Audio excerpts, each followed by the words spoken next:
साथियों नमस्कार, मैं हूं नीरज पटेल और आप देख रहे हैं नेशनल जनमत। भले ही इंडिया गठबंधन द्वारा गोदी एंकरों को चिन्हित करके उनका बायकॉट कर दिया गया हो, लेकिन ये गोदी एंकर सुधरने का नाम नहीं ले रहे, आदत से मजबूर हैं। बीजेपी अगर कहीं एक सीट भी जीते तो उसे सत्ता का सेमीफाइनल लोकसभा चुनाव से पहले की आहट करार देते हैं, लेकिन विपक्ष यानी कि इंडिया गठबंधन कहीं चुनाव जीतता है तो छोटा चुनाव, महत्वहीन चुनाव, इस चुनाव का लोकसभा चुनाव से कोई लेना देना नहीं है, इस तरीके से व्याख्या करते हैं और उस चुनाव को पूरी तरीके से मीडिया कवरेज से दूर रखते हैं। किस चुनाव की बात कर रहा हूं विस्तार से बताऊंगा, लेकिन उससे पहले पंजाब के सीएम भगवंत मान ने इसी तरह के विश्लेषण पर अंजना मोदी कश्यप, माफ करिएगा अंजना ओम कश्यप को आड़े हाथों लिया था। पहले उसे सुनिए। पंजाब से ही कट के हिमाचल बना और आप लोग 67 सीटों पर लड़े थे वहां पे। हाँ। नोटा से भी कम वोट्स आए सर। केरला में कितने आए थे बीजेपी को? सारे जमानत जब्त। तमिलनाडु में कितने आए थे? अच्छा, एक बात आपकी बहुत अच्छी लगती है मुझे, हमारे 5 आए गुजरात में, 0 से 5 ये हार गए, आम आदमी पार्टी हार गई। बीजेपी की तमिलनाडु में 1 एमएलए की सीट आ गई, बीजेपी का खाता खुल गया है साउथ में। मतलब हमारे वाले खाते को खाता नहीं समझते आप।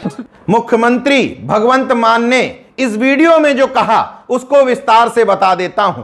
धारा 370 हटने के बाद और लद्दाख के केंद्र शासित प्रदेश बनने के बाद पहली बार वहां लद्दाख स्वायत्त पर्वतीय विकास परिषद के चुनाव हुए थे। 26 सीटों पर हुए चुनाव में 22 सीटों पर इंडिया गठबंधन को सफलता मिली है।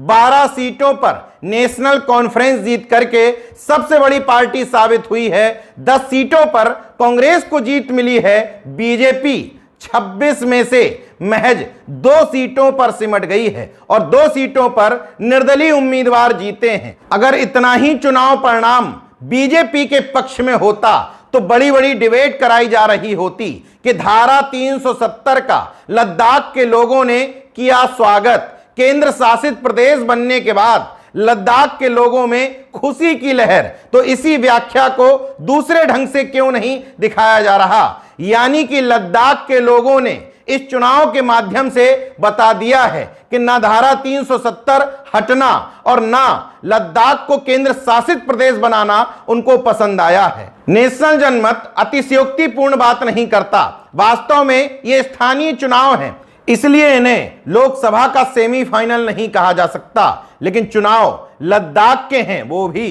केंद्र शासित प्रदेश बनने के बाद पहली बार। इसलिए इन चुनावों पर इतना तो गौर करना चाहिए था कि लोगों के सामने सच्चाई उजागर कर देते, बाकी विश्लेषण लोग अपने हिसाब से खुद कर लेते। मगर गोदी मीडिया की इतनी हैसियत कहां, क्योंकि अगर ऐसा करती तो उसकी आका की शान में गुस्ताखी होती। बहरहाल नंबर 1 पार्टी साबित हुई। नेशनल कॉन्फ्रेंस के नेता पूर्व मुख्यमंत्री उमर अब्दुल्ला ने इस जीत के बाद बीजेपी पर हमला करते हुए कहा, यह चुनाव परिणाम उन सभी ताकतों और पार्टियों को एक संदेश भेजता है जिन्होंने अलोकतांत्रिक और असंवैधानिक तरीके से जम्मू कश्मीर और लद्दाख राज्य को वहां के लोगों की सहमति के बिना बांटा है।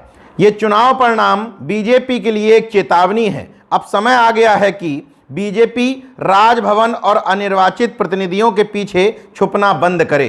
बहरहाल गोदी मीडिया इस चुनाव को छोटा माने या बड़ा, इग्नोर करे या दिखाए, लेकिन इंडिया गठबंधन जहां उत्साहित है वहीं दूसरी तरफ बीजेपी में अंदर खाने खामोशी है, क्योंकि चुनाव परिणामों ने इतना तय कर दिया है कि लद्दाख की जनता इस फैसले से कतई खुश नहीं थी। बहरहाल इस दलाल मीडिया के चरित्र को धीरे धीरे लोग समझने लगे हैं, इसलिए अब न्यूज चैनलों को घरों में देखा जाना कम कर दिया गया है। आगे आने वाले समय में टीवी की बजाय जन सरोकारों से जुड़े सोशल मीडिया को देखना लोग ज्यादा पसंद करेंगे।